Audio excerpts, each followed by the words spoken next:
Hello everyone. तो चलिए हम लोग ग्रेविटेशन का सेकंड शॉर्ट नोट शुरुआत करते हैं। लास्ट शॉर्ट नोट्स में मैंने डिस्कस किया था gravitational force, gravitational field intensity और एक्सेलरेशन ड्यू टू ग्रेविटी के बारे में।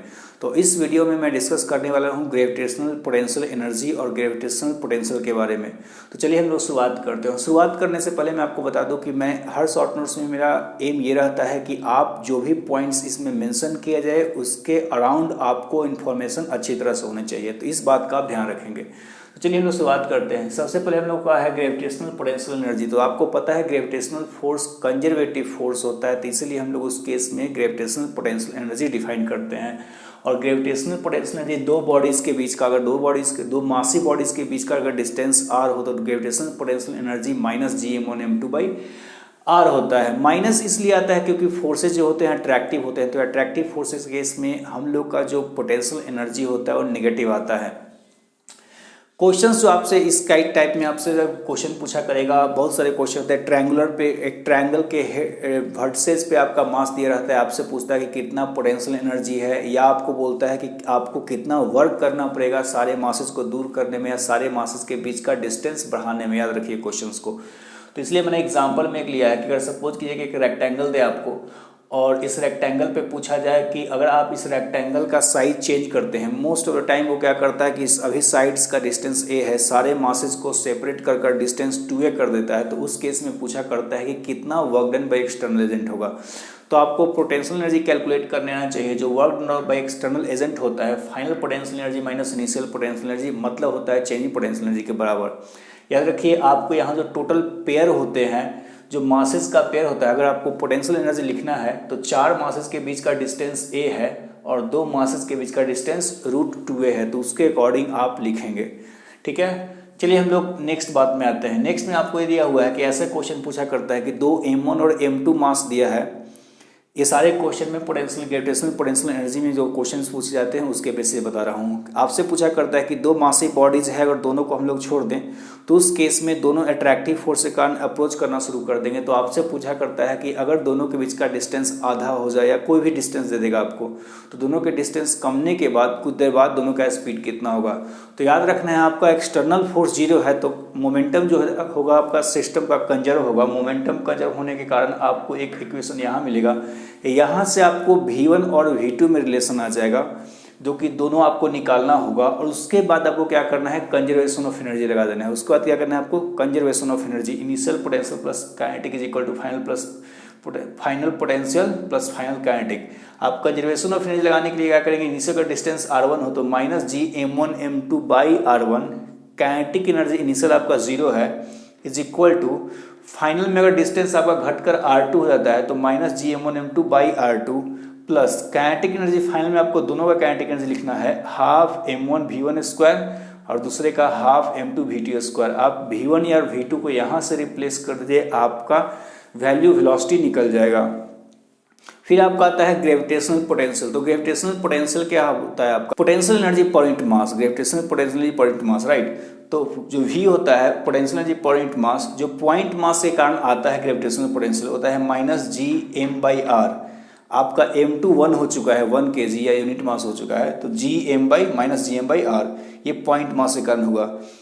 रिंग के कारण अगर आपसे पूछा करता है ऐसे, तो ये जो क्वेश्चन रिंग के कारण होता है, आपको पता है ग्रेविटेशनल इलेक्ट्रोस्टैटिक एक ही टाइप का टॉपिक होता है, तो हम लोग इलेक्ट्रोस्टैटिक में इसको मेमोराइज करते हैं। लेकिन यहाँ मैं बता दूँ, अगर आपको रिंग के कारण पूछेगा तो आपको 2 तरीके से पूछ सकता है। रिंग के सेंटर पे जो होगा, तो जिस रिंग के सेंटर पे जो ग्रेविटेशनल पोटेंशियल होता है Gm/r होता है, माइनस Gm/r, r रेडियस होगा, क्योंकि सारे मासेस का डिस्टेंस अगर देखेंगे तो आपका इक्वल होता है।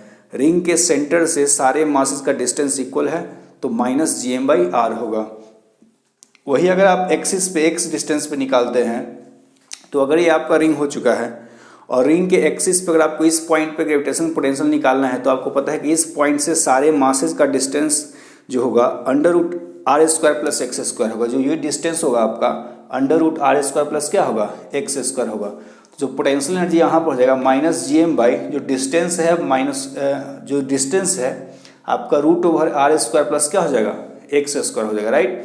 तो हम लोग इस तरीके से लिखेंगे, आपको समझ में आ चुका होगा। चलिए हम लोग स्फीयर जो है काफ़ी इंपॉर्टेंट केस है ग्रेविटेशनल पोटेंशियल स्फीयर के कारण। तो स्फीयर में आपको 2 स्फीयर्स पूछते हैं, एक आपका हॉलो होता है, दूसरा आपका सॉलिड होता है। हॉलो में बात करें तो जिस तरह से इलेक्ट्रोस्टैटिक आप पढ़ेंगे तो इलेक्ट्रोस्टैटिक में भी यही रूल आपका फॉलो होता है। तो हॉलो में आपका इनसाइड में होगा -Gm/r कांस्टेंट होता है। इनसाइड में आप देख सकते हैं ये आपका ग्राफ है, माइनस है आपका, तो v एक्सिस के बिलो होगा आपका जो पोटेंशियल होगा नेगेटिव होगा। तो यहाँ से यहाँ तक अंदर में आपका है इनसाइड, वो आपका कांस्टेंट है -Gm/r है, ये Gm/r है माइनस का। बाहर में आपका होता है -Gm/s small r, small r जो होता है हमेशा सेंटर से डिस्टेंस होता है, तो बाहर में फिर घटना शुरू होता है जस्ट लाइक पॉइंट मास।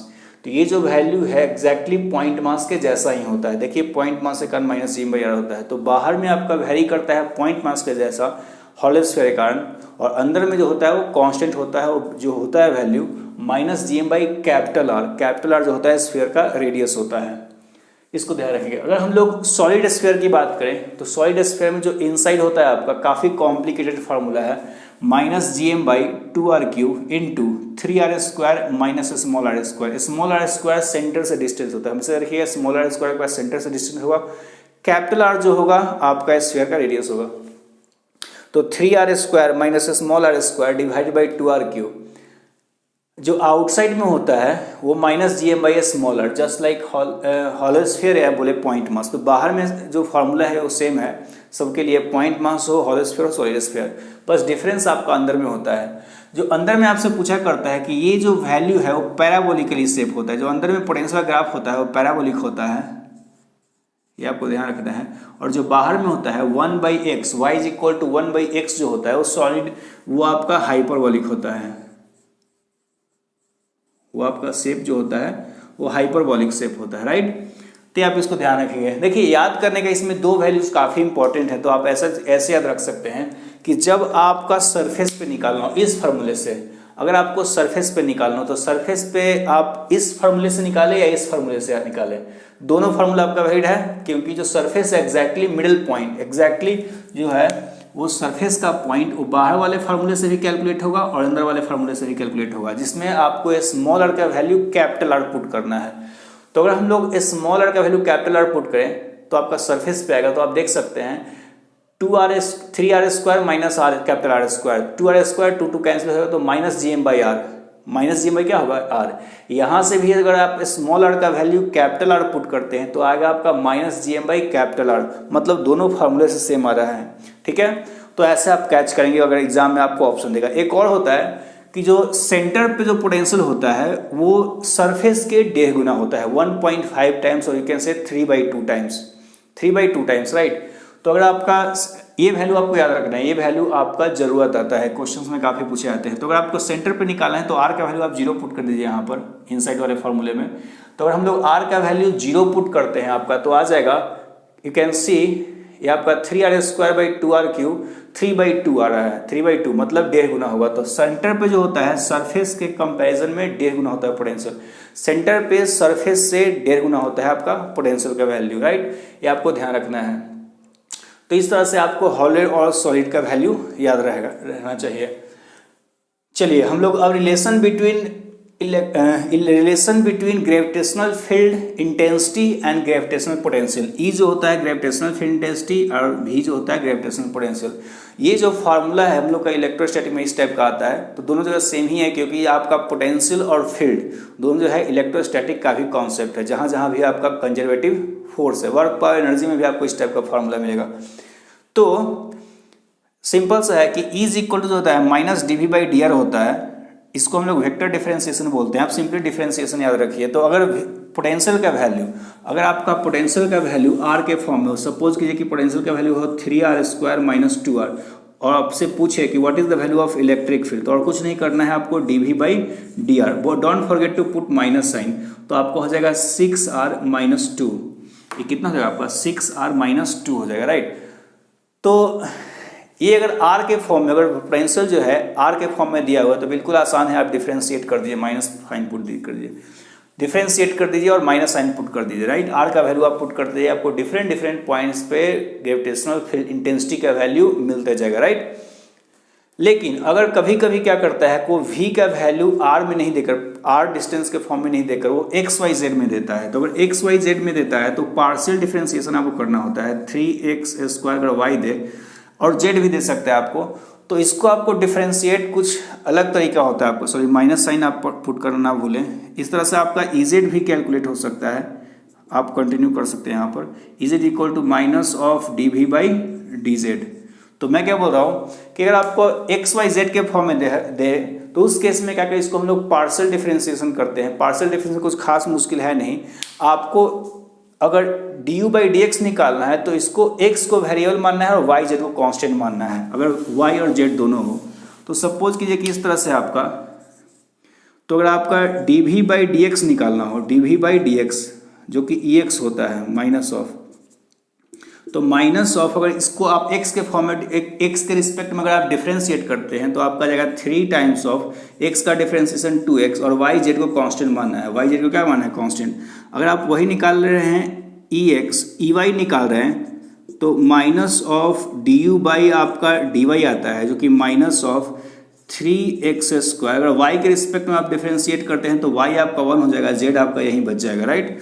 उस तरह से आप इजेड निकालते हैं तो इजेड का वैल्यू तो minus of D U by आपका डी जेड हो जाएगा, जिसको हम लोग बोल सकते हैं minus of 3x square Y. अब जेड का डिफरेंशिएशन 1 हो चुका है। तो इस तरह से हम लोग x component of the field, ये आपका x कंपोनेंट हो गया, ये आपका y कंपोनेंट होगा, ये आपका z कंपोनेंट हो गया। x कंपोनेंट में आप i लगा दीजिए, y कंपोनेंट में आप j लगा दीजिए और z कंपोनेंट में आप क्या लगा दीजिए, k। तो ex ey और ez आपका निकल जाएगा। माइनस साइन का भी पुट करना ना भूले, बहुत ज़्यादा इंपॉर्टेंट है वो, हर जगह सभी का मिस्टेक वही होता है। हाँ, आपको कोऑर्डिनेट दे देगा, बोलेगा कि x का कोऑर्डिनेट जो दिया हुआ है उस पॉइंट पे आपको निकालना है। फॉर एग्जांपल अगर पॉइंट का वैल्यू आपको निकालना है field at point 1 2 3 something like that, right. तो आपको उसी वैल्यू में जो भी आपका वैल्यू आ चुका है, x का वैल्यू 1 पुट करना है, y का वैल्यू आपका 2 पुट करना है और z का वैल्यू क्या पुट करना है, 3 पुट करना है। आपको फील्ड इंटेंसिटी का मैग्नीट्यूड आ जाएगा उस पॉइंट पे, राइट। चलिए, एक और बात है कि आपको सबको पता है कि जो डिफरेंशिएशन होता है वो स्लोप रिप्रेजेंट करता है। तो इस केस में हम लोग बोल सकते हैं कि जो negative of slope minus of D U by D R है, तो हम लोग बोल सकते हैं negative of slope of v versus r curve gives electric field, gives gravitational field intensity. मतलब हम लोग बोल सकते हैं फील्ड इंटेंसिटी। हम लोग क्या बोल सकते हैं, फील्ड इंटेंसिटी। तो अगर आप इसको स्लोप और आपका u वर्सेज r ग्राफ दिया हुआ है, potential energy versus r graph दिया हुआ है, उसका आप स्लोप निकालिए किसी पॉइंट पे, उसमें माइनस साइन लगा दीजिए तो आपको क्या निकल जाएगा, उस पॉइंट पे फील्ड निकल जाएगा। होप कि आपको ये बात समझ में आ रही होगी। तो हम लोग का फील्ड निकल जाएगा, राइट। तो इस तरह से हम लोग negative of slope of v versus r curve gives field, यहाँ पर ग्रेविटेशनल फील्ड देगा, इलेक्ट्रोस्टैटिक में इलेक्ट्रिक फील्ड देगा। चलिए हम लोग आगे बात करते हैं। तो हम लोग यहाँ पर पोटेंशियल से फील्ड निकालना सीख चुके हैं, अब हम लोग को निकालना है फील्ड से पोटेंशियल। सो आपको पता है कि अगर फील्ड से आपको पोटेंशियल निकालना है तो इसको यहाँ पर क्रॉस मल्टीप्लाई कर दीजिए, तो डी यू का जो वैल्यू हो जाएगा minus of E dot D R हो जाएगा।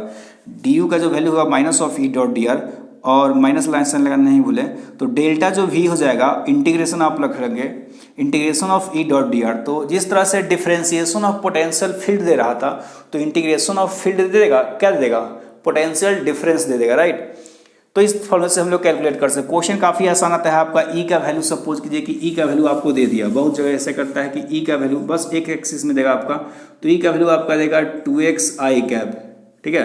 तो आपको कुछ नहीं करना है, तो आपको निकालना है, अगर डेल्टा भी निकालना है तो आपको करना है minus of E x D x integration, right. Minus of E x D x अगर आप इंटीग्रेशन करते हैं तो आपका जो आ जाएगा माइनस ऑफ 2x dx, आपका पॉइंट्स दिया रहेगा x1 to x2, तो इसको आप पुट कर सकते हैं माइनस ऑफ 2x dx। आपको सबको पता है कि x स्क्वायर हो जाएगा x1 से x2, तो आपको यहाँ से डिफरेंस पता चल जाएगा, राइट। यहाँ से आपको क्या पता चल जाएगा, difference between x1 and x2 point. वही अगर आपका जो electric field x y z दोनों दिया हुआ है, 2x i cap plus y j cap plus z में भी कुछ दिया हुआ है k कैप या 2z k cap something like that, तो आपको क्या करना है, तीनों को इंटीग्रेट करना है। और जो x में लिमिट होगा x1 से x2 होगा, y में जो लिमिट होगा y1 to y2 होगा, z में जो लिमिट होगा z1 to z2 होगा, राइट। वो पॉइंट दे देगा आपको कि पॉइंट इस पॉइंट से P1 पॉइंट से, जो कि आपको x1 y1 z1 से आप P2 पॉइंट तक आपको जाना है, which is x2 y2 and z2, right. x2 y2 and z2।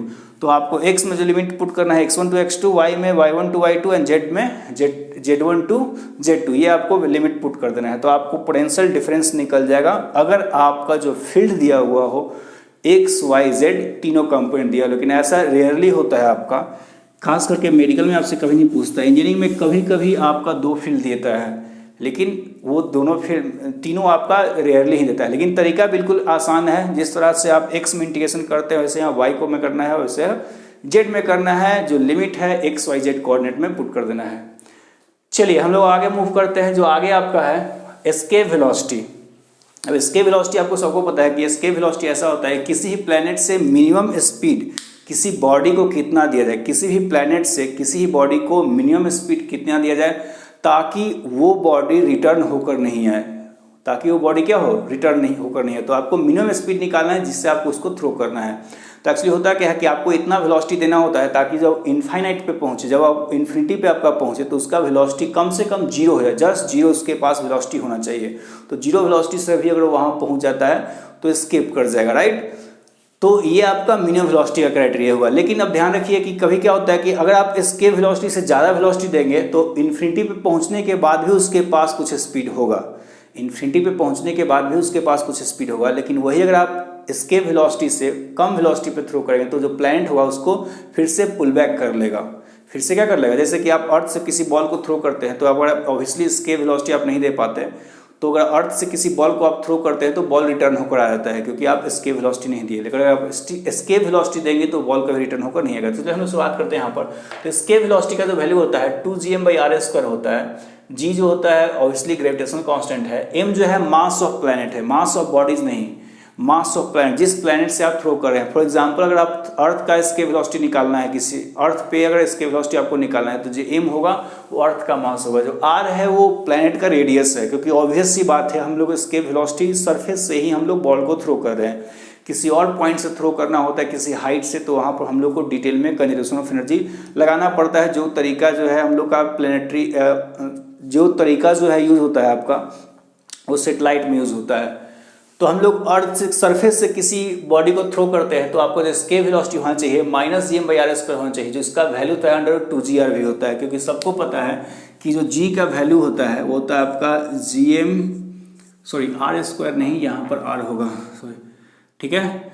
तो जो g का जो वैल्यू है तो gm/r² होता है। तो इसमें अगर आप यहाँ से अगर आप हम लोग ये कर लें, आपका ये वैल्यू है, तो अगर आप r² और r मल्टीप्लाई कर दे तो ये जो वैल्यू हो जाएगा आपका स्मॉल g हो जाएगा, ये जो वैल्यू आपका स्मॉल g हो जाएगा। तो आपका 2gr यहाँ पर दिख रहा है, राइट। तो याद रखिए कि ये पूरा जो वैल्यू अर्थ के लिए पुट करना होता है, किसी प्लैनेट के लिए वैल्यू पुट करना होता है तो हम लोग ये इसको मास को और g को कैलकुलेशन नहीं कर स्मॉल g को डायरेक्ट पुट करते हैं उस प्लैनेट का क्या होता है, स्मॉल g। तो ये वैल्यू आपका अर्थ के लिए होता है 9.81 क्या होता है 81 मीटर/सेकंड²। तो आपका एस्केप वेलोसिटी का 2 फार्मूला है, 2gm/r और हम लोग बोल सकते हैं √2gr।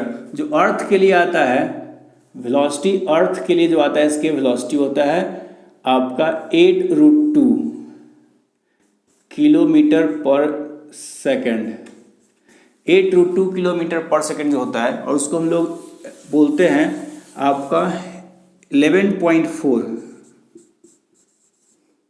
किलोमीटर/सेकंड। तो आपका जो अर्थ के लिए एस्केप वेलोसिटी है सबको पता है 11.4 किलोमीटर/सेकंड है आपका, ठीक है।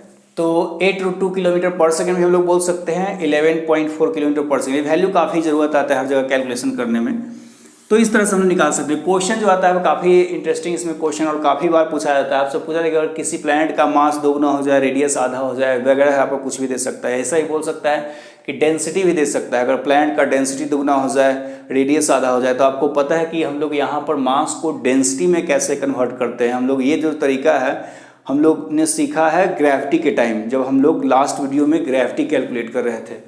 तो ऐसे वैसे क्वेश्चंस यहाँ से आपसे पूछा करता है, तो आपको इसको ध्यान रखना है कि आपको अगर मास को और हम लोग रेडियस को या डेंसिटी और रेडियस को अगर हम लोग चेंज करते हैं तो इसके वेलोसिटी किस तरीके से चेंज होगा, राइट। चलिए तो एक बात और ध्यान रखना है कि इंडिपेंडेंट जो एस्केप वेलोसिटी होता है बॉडी के मास और किस डायरेक्शन में आप प्रोजेक्ट कर रहे हैं दोनों से इंडिपेंडेंट होता है। आप ऐसे ही सीधा ऊपर भी थ्रो कर सकते हैं, किसी एंगल पे भी थ्रो कर सकते हैं। अगर आप एस्केप वेलोसिटी के बराबर स्पीड देते हैं तो बॉडी कभी लौट कर आने वाला नहीं है। और साथ ही साथ आप 1 kg का बॉडी थ्रो करें या 10 kg का बॉडी थ्रो करें, दोनों के लिए इनफाइनाइट पे पहुंचने के लिए, दोनों को नहीं लौटने के लिए जो एस्केप वेलोसिटी का वैल्यू है वो सेम होता है 8√2 दोनों के लिए एस्केप वेलोसिटी का वैल्यू सेम होता है। अर्थ के लिए वही होता है 8√2 और 11.4 आपका होता है एस्केप वेलोसिटी किलोमीटर पर second. Don't forget that is kilometre पर सेकंड। ठीक है, चलिए आगे मूव करते हैं हम लोग। जो नेक्स्ट होता है एस्केप वेलोसिटी में आता है आपका ब्लैक होल। ब्लैक होल ऐसा जो बॉडी होता है, ऐसा मैसिव बॉडीज होते हैं जिससे लाइट भी आपका एस्केप नहीं कर पाता है। मतलब अगर उस पॉइंट उससे लाइट का स्पीड होता है 3 × 10⁸ होता है, तो अगर उस प्लैनेट का एस्केप वेलोसिटी लाइट के स्पीड के बराबर या उससे बड़ा हो जाए, एस्केप वेलोसिटी लाइट के स्पीड के बराबर या बड़ा हो जाए, तो उस पॉइंट से अगर लाइट भी एस्केप करना चाहेगा तो वो एस्केप नहीं कर सकता है, राइट। तो वही आपका ब्लैक होल का जो कंडीशन होता है उसमें ये होता है कि जो एस्केप वेलोसिटी होना चाहिए लाइट स्पीड ऑफ लाइट से बड़ा या बराबर होना चाहिए। कभी कोई डायरेक्ट आपका कंडीशन पूछता है तो एस्केप वेलोसिटी का वैल्यू ये भी आप बोल सकते हैं, तो वो हम लोग यही बोल सकते हैं कि √2gm/r जो r का वैल्यू होना चाहिए ग्रेटर इक्वल c होना चाहिए। मैंने बस एस्केप वेलोसिटी का वैल्यू यहाँ पर पुट कर दिया है, तो उसको हम लोग ब्लैक होल बोलते हैं। अब जो इसमें क्वेश्चंस कैसे पूछता है, क्वेश्चंस तो एक तरीका मैं आपको बता चुका हूँ कि आपसे पूछेगा कि किसी प्लेनेट का मास दुगना हो जाए, रेडियस आधा हो जाए एज कम्पेयर टू अर्थ, तो इसके वेलोसिटी का वैल्यू कितना गुना हो जाएगा या कितना वैल्यू हो जाएगा, राइट। अर्थ का हम लोग याद रखते हैं तो उससे आप निकाल सकते हैं, आपको तरीका मालूम होगा।